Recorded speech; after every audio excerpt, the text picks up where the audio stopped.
Palace Mindset, bonjour. Comment puis-je vous aider? Bienvenue dans The Palace Mindset. Merci. Alice.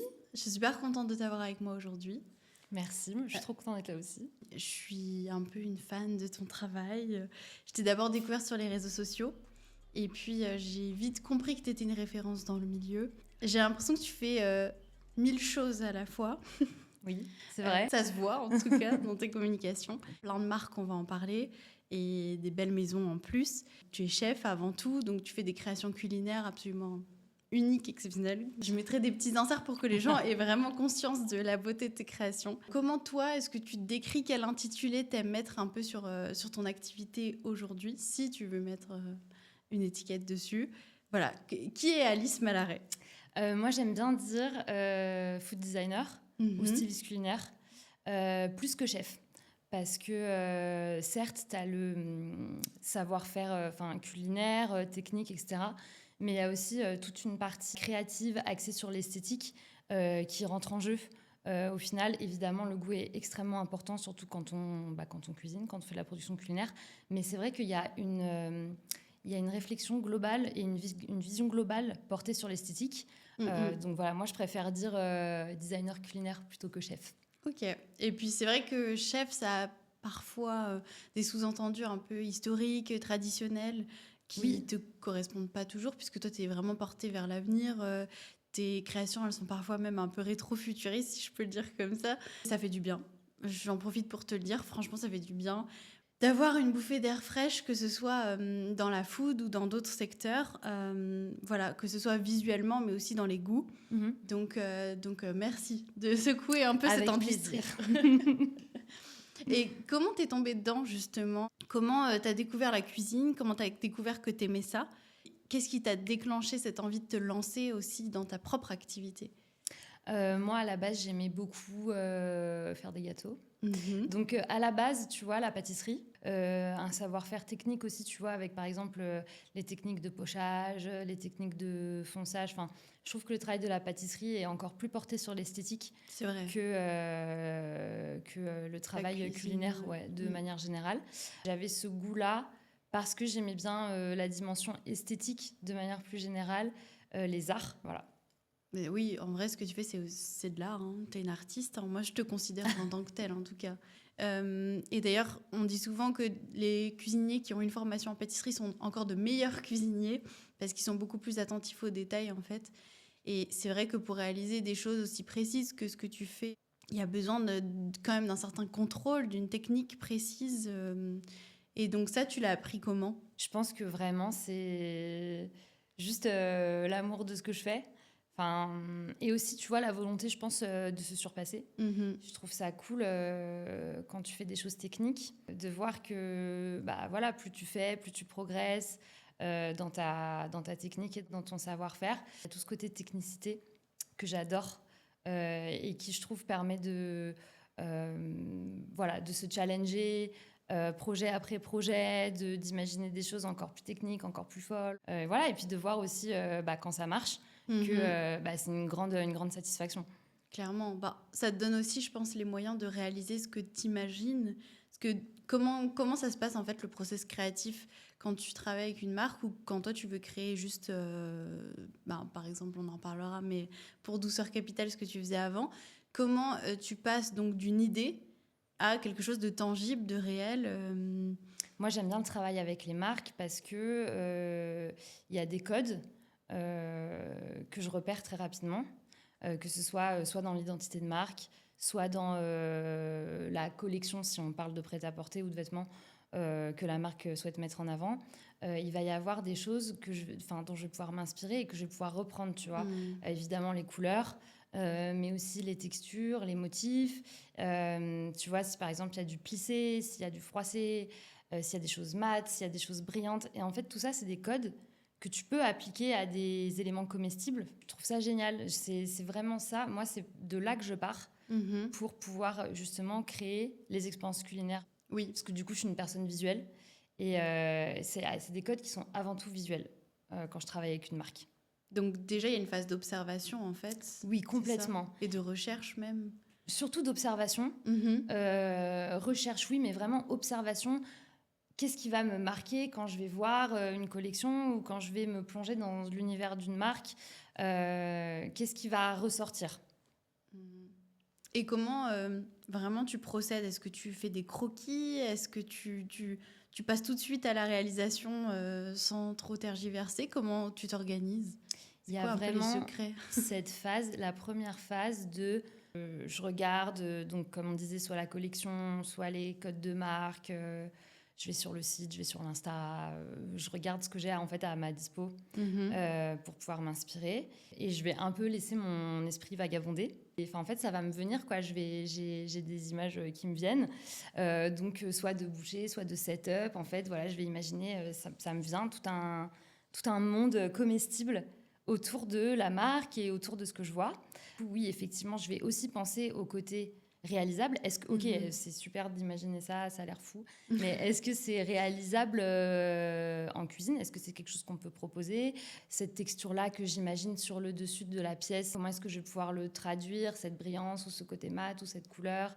Voilà. Il faut trouver les bons ingrédients. Il faut trouver les bons ingrédients. Il y a ça aussi, on y viendra, ça fait partie du process. Et ensuite, oui, je vais dessiner pour deux raisons. Déjà pour que nous, on puisse bien imaginer, enfin voilà, qu'on puisse bien être au clair sur ce qu'on imagine, et aussi pour que la marque, elle puisse se projeter. Oui. Parce que dans le cadre dans lequel je travaille, du coup, avec des marques et pour des événements bien précis, et bon, bah, du coup, évidemment, la marque a besoin de se projeter, a besoin de savoir ce que tu vas lui proposer, a besoin de voir, en fait. Donc, oui, je fais des petits croquis, je dessine, voilà, avec les couleurs, avec tout ça. Trop cool. Mais du coup, tu as fait une école de cuisine ou quel a été ton parcours un peu Du coup, je suis un peu autodidacte côté cuisine. J'ai un CAP pâtisserie que j'ai passé il y a quelques années, c'était en 2018. Donc ça remonte maintenant. Okay. Et c'était après mes études. Donc mes études à la base, voilà, j'ai fait une école de commerce. Et après ces 5 années-là, j'ai eu un premier job dans lequel je suis restée 1 an. Ça m'a pas plu du tout. Et donc, c'est là que j'ai, pour un peu me changer les idées, avoir un truc un peu cool à côté, décidé de passer un CAP pâtisserie. Ok, juste comme ça. Juste comme ça. Pour le fun. Ouais. Et franchement, j'ai adoré ce que j'ai trouvé là-bas. J'ai adoré apprendre quelque chose avec mes mains, quoi. Ouais. Et le contact avec voilà, enfin les produits, produire quelque chose avec les mains, quoi. Ça, j'ai adoré. Je comprends. Bah, moi, un peu pareil, en fait, j'ai fait une école d'abord hôtelière pure, Vatel, on en parlait, tu connais un peu. Et puis après, master commerce, donc toujours en hôtellerie, à l'ESSEC. Et en fait, c'est vrai que c'est vraiment deux approches différentes. J'ai beaucoup aimé, au final, avec le recul, tout ce que j'ai appris sur le terrain, dans les hôtels, dans les stages, ce que j'ai fait avec Vatel. Et puis, en commerce, ça m'a donné vraiment les clés, la base, pour après aller plus loin, en fait, dans la création ou dans d'autres jobs que j'ai fait par la suite. Donc, je trouve que cette dualité, en fait, à la fois terre à terre, d'avoir mis les mains dedans, d'avoir appris la technique, vraiment, et la phase un peu plus support, comment fonctionne un commerce, comment gérer son entreprise. Enfin, c'est quand même important, c'est des choses qui s'apprennent au final. Oui, complètement. Donc, tu sens que les deux ont été vraiment utiles pour toi? Oui, les deux ont été utiles, surtout maintenant, avec du coup, une structure, un lieu à gérer, notre laboratoire, du coup, notre atelier, mon équipe. Oui, il y a tout un côté gestion duquel je dois m'occuper. Et oui, mes études, elles m'ont servi pour cette partie-là, ça c'est clair. Quand tu commences à créer, il y a des images qui te viennent. Ouais. Comment est-ce que tu cultives cette inspiration? Est-ce que c'est des films, des voyages? Franchement, moi, je suis quelqu'un, je suis beaucoup dans ma tête. Je pense que je suis une rêveuse. J'aime bien passer beaucoup de temps dans ma tête. Je m'imagine des trucs. Et je pense que c'est facile, du coup, d'imaginer des choses pour ma pratique. Grâce à ça. Vraiment, c'est du vagabondage d'esprit Ok, donc ça sans limite. C'est du pluralisme, quoi. Ça sort pas non plus, ça sort pas d'inspiration externe. Non, après, tu peux forcément... Je pense que tu peux t'inspirer de plein de choses qui t'entourent. Tu peux puiser ton inspiration, je pense, partout.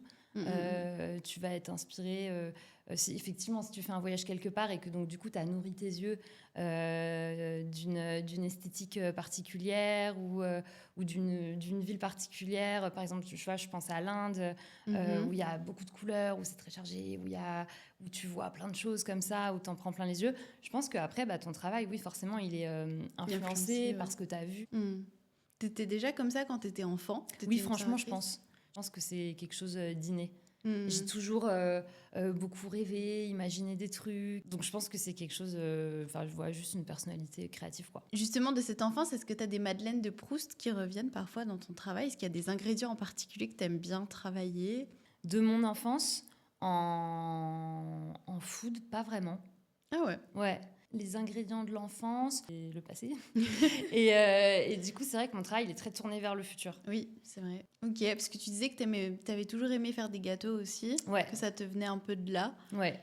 Et ça, tu le retrouves pas à certains niveaux? Je préfère toujours faire du sucré. Ouais. Pour 2 raisons. Parce que je suis plus bec sucré. Et aussi parce que, comme je te disais, je trouve qu'il y a une technique dans la pâtisserie qui est plus intéressante. Mais par contre, il y a un plat on va dire qui est vraiment ta signature, c'est la jelly. Oui. Alors ma question c'est comment est-ce que tu as rendu la jelly sexy? Comment est-ce que tu as réussi cette prouesse? Parce que les gens l'associent plutôt à les vieux souvenirs d'école où c'était pas bon, ou les voyages en Angleterre avec la nourriture un peu space. Mais toi, t'en as fait quelque chose vraiment, un vrai bijou avec des couleurs, donc des nuances, même parfois c'est un peu irisé. Et à chaque fois, c'est ton plat signature revisité. Alors pourquoi la jelly? Et c'est quoi un peu, sans tout révéler, ton secret pour la rendre sexy? Il y a plusieurs choses. Déjà, je pense que la jelly, tu peux la prendre sous plusieurs perspectives. Oui, il y a le côté très kitsch, british, à l'ancienne et tout, mais qui peut être aussi cool, dans un délire un peu kitsch vintage, voilà. Ouais. Moi, j'ai plus préféré prendre le contre-pied du côté très transparent, parce qu'en fait, du coup, la jelly, c'est quelque chose que tu fais dans des moules.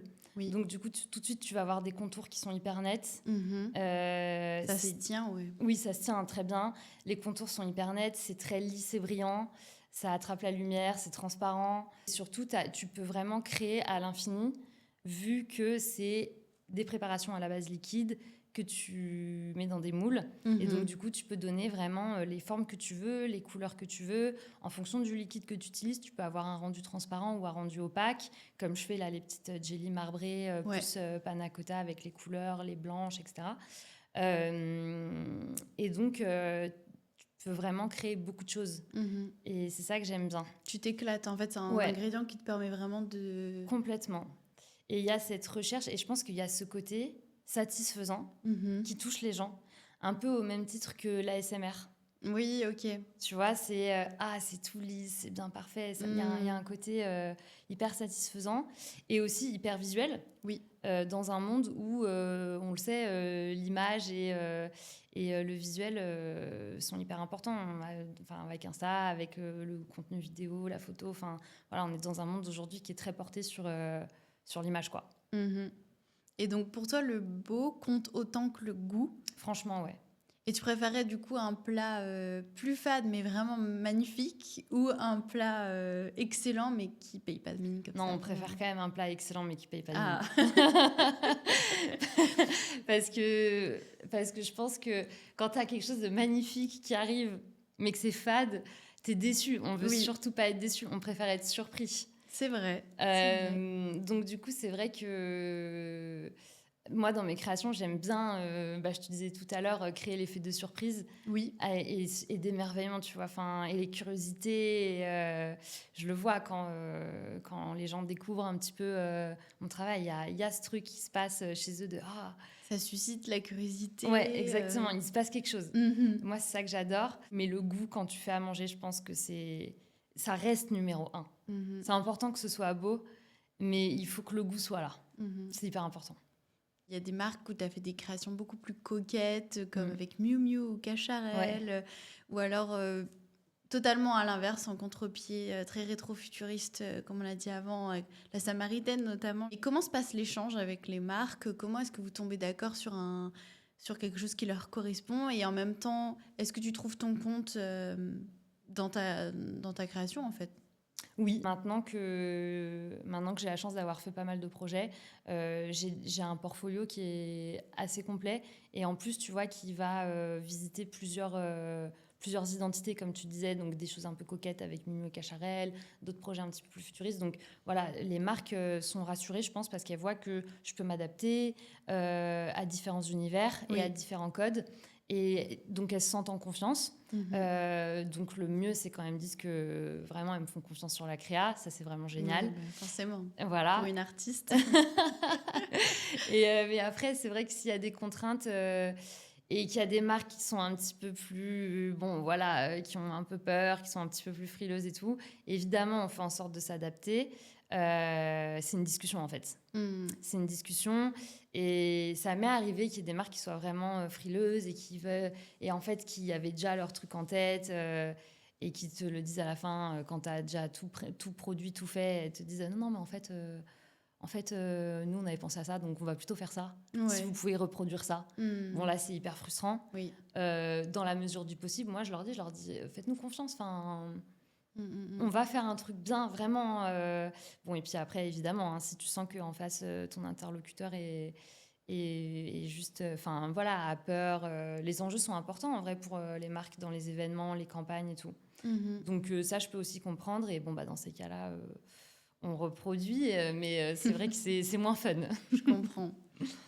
Mais quand, du coup, tu as la chance de t'éclater, donc je vois que tu aimes bien les formats un petit peu qui sortent du lot, des petits jeux en sucette ou des textures qui craquent ou des choses un peu qui changent. C'est quoi le projet dont tu trouves qui est le plus gros ovni, qui sort vraiment les codes, dont tu es le plus fier? Est-ce qu'il y en a un qui dénote des autres? Ouais, je suis vraiment contente de mes grandes mosaïques. Oui. Que j'ai appelées pixels parce que je trouve que ça ressemble à à des petits pixels. Tu peux vraiment l'adapter à l'infini. Enfin, tu peux vraiment tout explorer. Tu peux créer des motifs ou pas, tu peux jouer sur les couleurs, tu peux faire des dégradés. Avec G-Fin, tu sais, on a fait un dégradé coucher de soleil pour l'été, c'était trop bien. Donc du coup, vraiment, tu peux imaginer à l'infini. Et donc en fait, c'est toujours nouveau. C'est vraiment une pièce dont je suis fière. Et aussi parce que quand les gens le voient, ils savent que c'est moi. Oui, c'est vrai. Et parfois, tu vois, je rencontre des gens... je leur dis je suis food designer. Ah bon, trop bien, mais du coup tu fais quoi? Et donc du coup je leur montre un peu et il y a ce truc de mais c'est toi qui fais les cubes. Mais les cubes, c'est les cubes. Les cubes, on retiendra. Et ça c'est vraiment cool. C'est cool de voir que ça a un impact, quoi, que les gens ils s'en rappellent. Tu laisses une trace, ouais, en quelque sorte, c'est cool. Ouais, les gens se rappellent, en tout cas il s'est passé quelque chose. Et c'est hyper gratifiant, tu vois. Ça me fait penser à ce qu'on se disait avant off, que dans certains events, du coup, il y a des gens qui vont pour les prendre à la main. Oui. Alors, et les marques s'y attendent pas. Et du coup, ça crée une sorte de choc.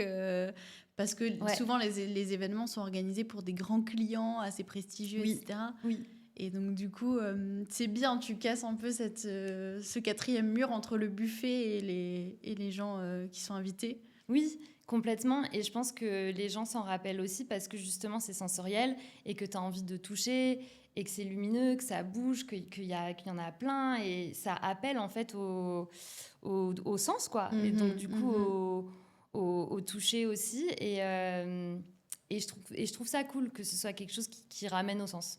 Ouais. Puis qui crée du lien. Et qui crée du lien aussi, ouais. Parce que du coup, il se passe quelque chose, les gens... les gens se disent ils veulent en parler, ils veulent goûter, ils veulent toucher. Je trouve ça cool, quoi. Et toi, tu es sur place, du coup, pendant les représentations? Ça dépend lesquelles. Quand il y a du montage, tu vois, typiquement pour les grandes mosaïques, oui, je suis là parce que c'est mon plaisir, quoi. J'ai envie de faire. Ouais. Voilà. Et après, sur les événements plus petits, où il n'y a pas forcément de set design et où c'est pas nécessaire que je sois là, je suis pas là. Ok. Mais du coup, c'est quand même une opportunité pour toi de récupérer du feedback, de parler aux gens. Oui, total. On a tous envie d'avoir un retour sur notre travail et de voir si les gens sont contents et si ça leur a plu. Donc oui, c'est une partie importante et quand je suis là, j'aime bien avoir du feedback. Mhm. Comme en service, quand on ramène les plats et qu'il y a le chef qui regarde au-dessus de notre épaule pour voir Oui, voilà, c'est ça, comment c'est ils exactement viennent. la même chose. Parce que oui, sachez que dans les restaurants, les chefs sont très attentifs à l'état des assiettes quand elles retournent à la plonge, pour savoir si ça a plu. Oui. J'ai vu aussi un projet pour Dazed, Oui. le magazine, Oui. où tu avais fait tout un travail autour du mukbang, donc cette tendance asiatique à manger en live des plats de nouilles. Et comment tu travailles autour d'un concept qui est un peu rebutant au départ, et puis pareil, t'en fais un truc super sexy, c'est incroyable. L'idée du mukbang, c'était l'idée du photographe, Ouais. donc Enzo Tonati, Mhm. avec qui j'ai travaillé sur ce projet. Et c'était à l'époque, justement, où c'était il y a quelques années, hein. C'était à l'époque où les mukbangs, c'était en vogue à fond sur les réseaux. Ouais. Et donc, du coup, lui, il avait cette idée de reprendre le concept. Mhm. Et donc, du coup, voilà, de manger des choses, de faire manger aux mannequins des choses en gros plan. Le make-up, les cheveux et les ongles aussi. Oui. Il y avait des ongles fous, il y avait des coiffures incroyables. Un peu effet make-up wet pareil. comme ça, Oui, non? oui, oui, Ouais. complet. Il y avait plein de choses, il y avait plein de choses très visuelles et très sensorielles. J'ai pensé les plats par rapport à ces codes-là, plus esthétiques, Mhm. et aussi par rapport à leur impact visuel. Et donc, du coup, les nouilles de jelly qui s'entremêlent, les textures un peu luisantes, des couleurs un peu folles, un peu futuristes, pour reprendre l'esthétique globale, en fait. Mhm. Et donc, du coup, c'était vraiment un travail main dans la main avec Enzo. Et trop intéressant de pouvoir aussi confronter nos deux esprits créatifs. Surtout que là, c'est vraiment pour de la photo, donc tu peux vraiment t'éclater, quoi. Oui, en oui, fait. t'as pas du tout, t'as pas la contrainte du goût, la contrainte de la conservation. Là, tu peux vraiment être à fond sur le côté visuel. Est-ce que c'est pas frustrant parfois, justement, quand tu fais des buffets ou des grandes tablées, que tu mets, je sais pas combien de temps tu mets d'ailleurs, pour préparer des projets pareils, et puis qu'en fait, les gens arrivent et puis ça part très très vite. En fait, j'imagine que le process créatif commence bien avant. Oui, oui, total. Et du coup, le temps de dégustation est minime par rapport au reste. Oui, oui, et puis le temps de dégustation, c'est la fin. Oui, donc l'aboutissement. voilà, exactement. Ce qui compte, en tout cas pour moi, c'est tout ce qu'il y a avant, c'est tout le chemin que tu fais pour arriver justement au moment où les gens vont déguster. C'est ça qui est fun. Mais non, c'est pas du tout frustrant. Et au contraire, c'est le moment où les gens vivent l'expérience. Et c'est cool de voir ce que ça suscite chez eux. C'est cool d'avoir leur retour.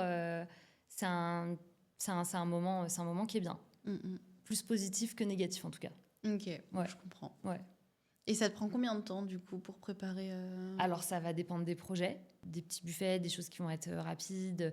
Bon, ça, c'est des choses qui se préparent très rapidement, quoi, même dans le process créatif. Et après, quand tu dois imaginer... Ça, c'est les projets sur lesquels tu t'éclates le plus. Quand tu dois imaginer tout un univers qui va se traduire à la fois...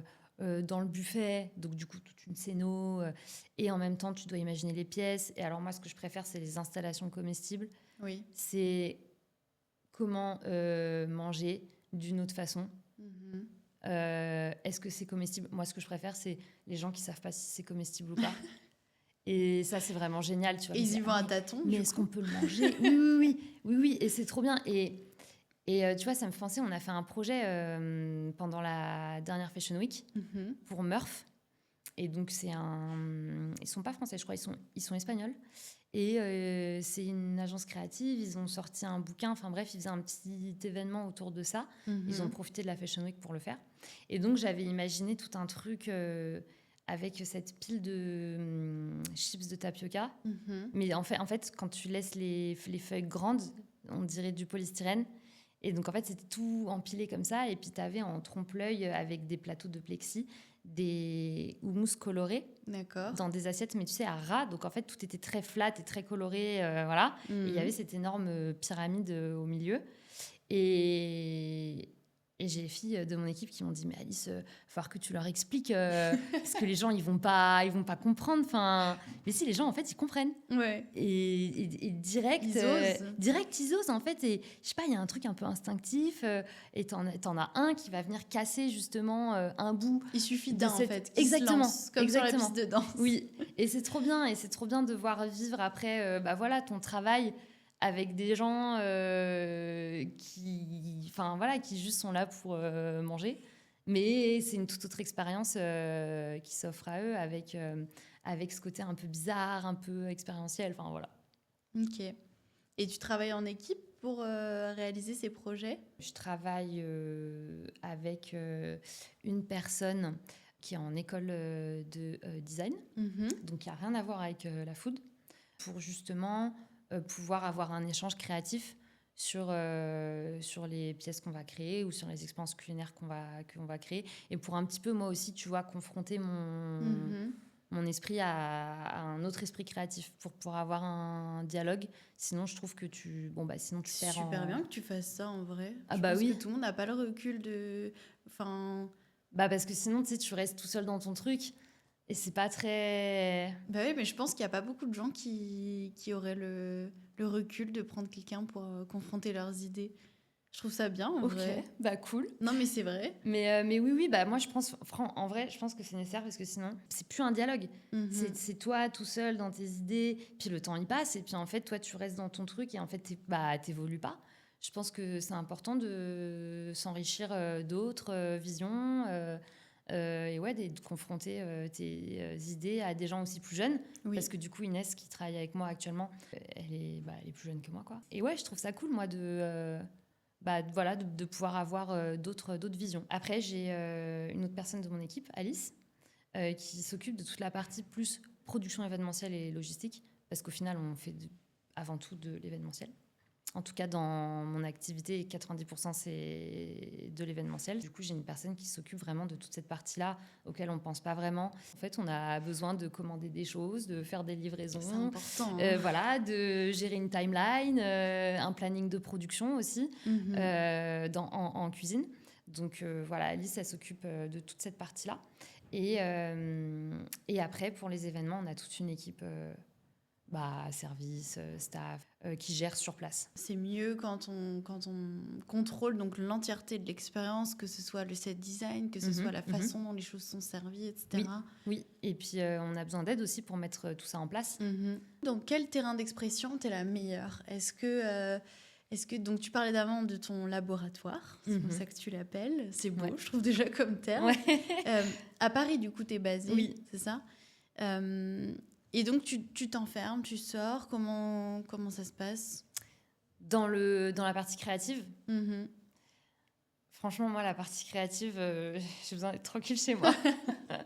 Donc, en fait, je suis quelqu'un du soir. Ouais. Donc, en fait, je vais être la plus efficace, créativement parlant, quand je suis toute seule, dans un environnement calme, où, en fait, tu sais, je peux rêver tranquille, où il n'y a pas de... stimuli extérieur. C'est pas forcément au labo ou au studio, on peut l'appeler comme on veut. C'est pas forcément au labo que je vais être la plus créative. Là, au labo, c'est vraiment pour réaliser les idées que j'ai eues. Enfin, les faire, tu vois.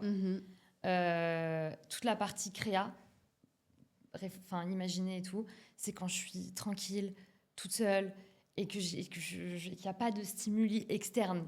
Et que vraiment, je suis libre, tu vois, à ce moment-là, de me perdre dans mes pensées, divaguer, rêver, enfin voilà. Ça peut être aussi dehors, tu vois, en vacances, ailleurs, tu vois, je me pose, je pense à un projet. Mais c'est vraiment ça, c'est vraiment, je me pose solo, rien autour, personne. Ouais. Je suis comme ça. et je me perds dans mes pensées. Voilà. Puis je regarde un peu, tu sais, le brief et je fais... Et ça vient. Oui, voilà. Et ça fonctionne. En tout cas, la création, vraiment, elle est là, quoi. C'est vraiment ça. Et après, il y a la partie, je fais les petits dessins, je réfléchis à la réalisation. Et après, au labo, on réalise, on fait les tests, on voit si c'est bien, si ça, voilà. Ok. Si demain, tu pouvais avoir n'importe qui à ta table pour goûter tes créations, Ouais. donc personnage historique ou moderne, hein, ce serait qui? Qui est-ce que tu voudrais à tes côtés? Je pense que j'aimerais bien, tu sais, des chefs genre historiques français pour un peu les bousculer dans leur, tu vois, Ouais. dans les codes classiques qui sont sublimes, hein, mais pour un peu challenger tout ça. Je sais pas, Paul Bocuse.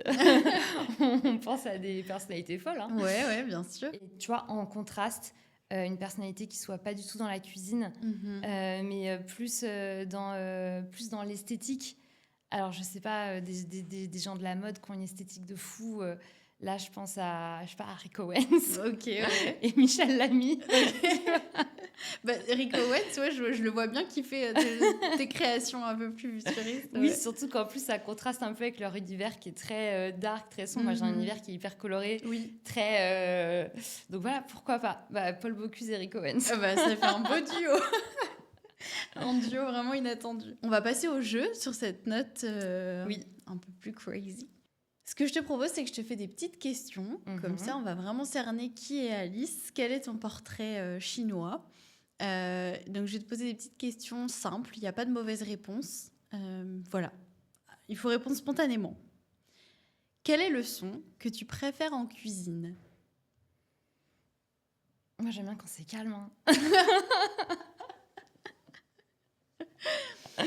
En cuisine, il y a beaucoup de bruit. Ouais. Il y a les frigos, il y a le four, il y a les... Tu vois, si en plus, on n'est pas tout seul, enfin, si on n'est pas tout seul, on n'est pas tout seul au labo. Et il se passe beaucoup de choses et tout. En vrai, j'aime bien quand c'est calme, le silence. La réponse, pas du tout fun. Mais c'est bien, c'est honnête. Cite-moi un goût sexy que tu trouves particulièrement suave. Je suis une grande fan de café. Ah ouais. Et en plus, en fonction des cafés que tu dégustes, tu peux avoir une palette aromatique très large et justement des goûts très suaves. Moi, j'adore le goût du café. Ok. Pourtant, moi, je pense à l'amertume de but en blanc avec le café. Donc oui, c'est mais tu peux avoir justement des notes plus acidulées, plus fortes sur le fruit. C'est vraiment comme le vin. Oui, c'est vrai. Quand tu y penses. Pour la parenthèse, moi, avant, j'étais barista.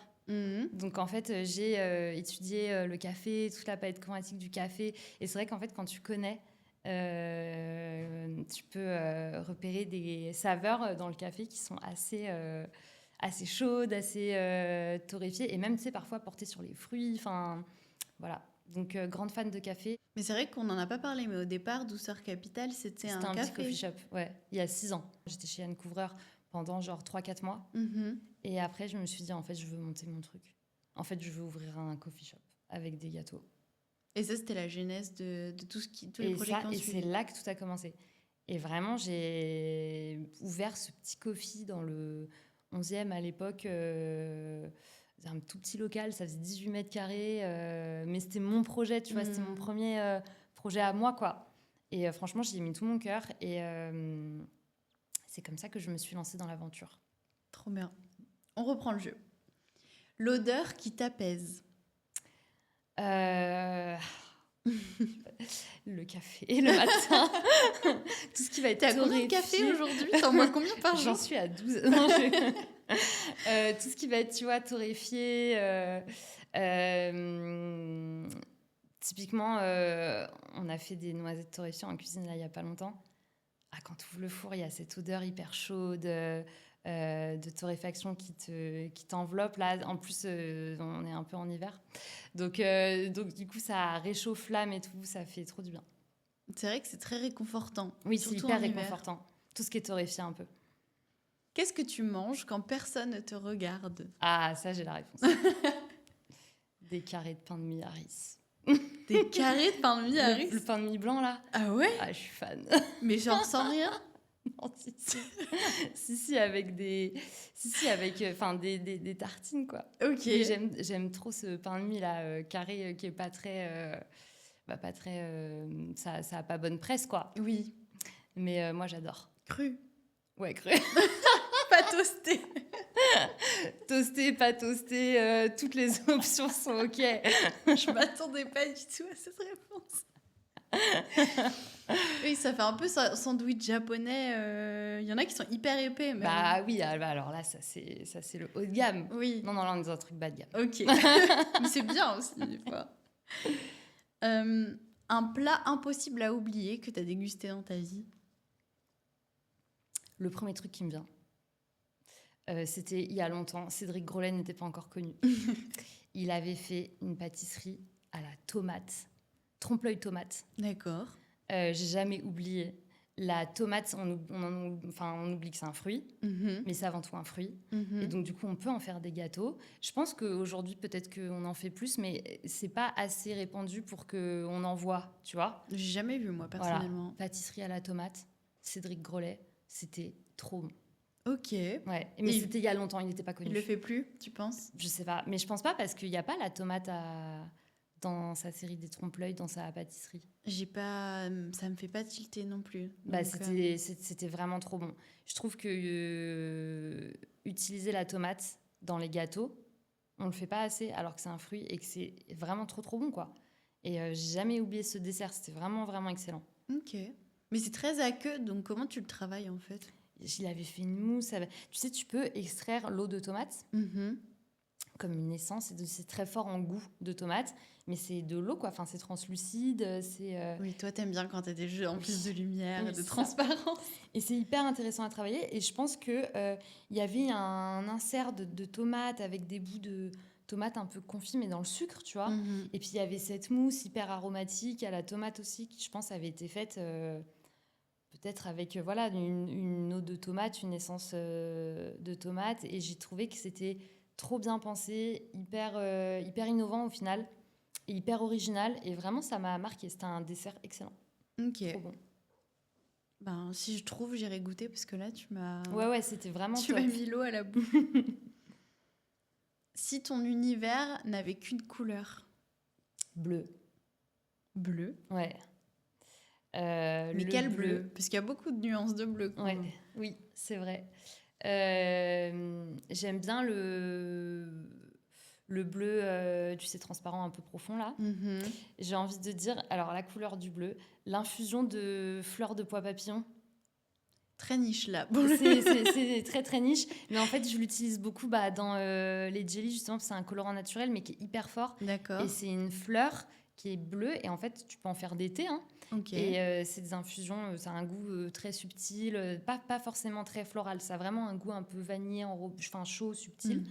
Et ça, il y a ce bleu un peu roi, hyper profond, et en même temps un clair, enfin voilà, le bleu. Et en plus, tu peux le décliner en plein de bleus différents.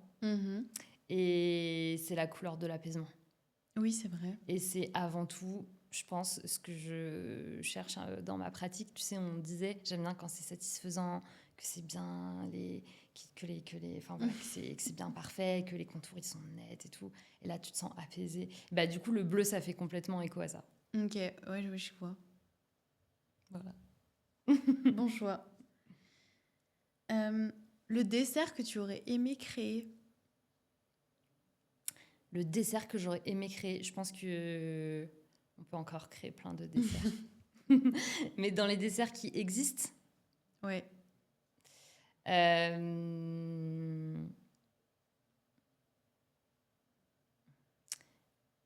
Quitte à choisir quelque chose qui existe, parce qu'encore une fois, je pense que tout reste à faire, tout reste à créer. Mais j'aime bien le Saint-Honoré, pour plusieurs raisons. C'est que c'est un dessert qui... je ne sais pas par qui il a été créé d'ailleurs. Mais c'est un dessert qui est hyper complet dans toutes ses gammes de crème et toutes ses gammes de pâtes. Il y a la crème pâtissière, crème chantilly, pâte à choux, pâte feuilletée et le croquant du caramel. Je trouve que c'est un dessert qui est ultra complet dans toutes ses textures et par rapport aussi aux différentes densités de crème et tout. C'est un dessert qui est trop intéressant. Oui, hyper complexe en fait. Oui. Et tout fusionne en Exactement. bouche. Ouais. Donc si j'avais voulu créer quelque chose, c'est peut-être ça. Ok. Une marque avec qui tu rêves de collaborer. Alors, C'est le moment, là, on passe un message. c'est parti. Je collabore avec plein de marques trop cool, mais je pense que les collaborations que j'ai le plus envie de développer, enfin dans mes rêves et tout, c'est plus avec d'autres artistes qui ont d'autres médiums. Des artistes avec lequel je rêvais de collaborer depuis très longtemps, c'est Guillaume Grandot. C'est un artiste plasticien, D'accord. sculpteur. Son travail, il est porté sur l'eau et sur la matière et les jeux de profondeur et donc du coup de lumière, de clair-obscur et tout. Et c'est magnifique ce qu'il fait. Il joue vraiment sur les reflets de l'eau, sur la lumière.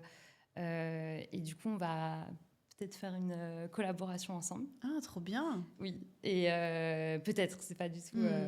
mais ça, c'était vraiment une collaboration rêvée, quoi. Ok, Donc, hyper contente.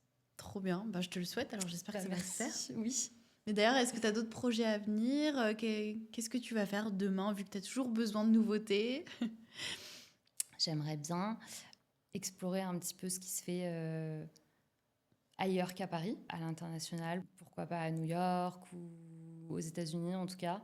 Se nourrir d'autres codes créatifs et pouvoir, moi, apporter la touche que j'ai ici à Paris, parce qu'au final, mon travail, je l'ai développé ici à Paris, tu vois, ailleurs. Et voir, en fait, l'impact que ça a et les collaborations que je pourrais faire avec des gens enfin, voilà, qui ont d'autres inspirations, qui ont d'autres visions, qui ont d'autres... voilà, un peu confronter mon travail avec ces gens-là ailleurs. Oui, souvent on reste un peu emprisonné dans notre bulle parisienne. Oui, mais exactement. il faut Mais aller explorer. Oui, il se passe plein d'autres choses ailleurs. Et j'ai trop envie d'explorer ça et d'en faire partie, tu vois. Donc ça, ce serait un de mes projets rêvés pour la suite. Trop bien. Bah écoute, merci beaucoup Alice. Avec De plaisir. nous avoir emmenés dans ton univers, qui est vraiment singulier. Hein. C'est ton univers, j'adore. On a hâte de suivre tes futurs projets. Et puis tu vas nous laisser avec beaucoup de goût et d'images en tête après cette belle interview. Donc merci beaucoup. Merci Julie. Et voilà. Trop bien.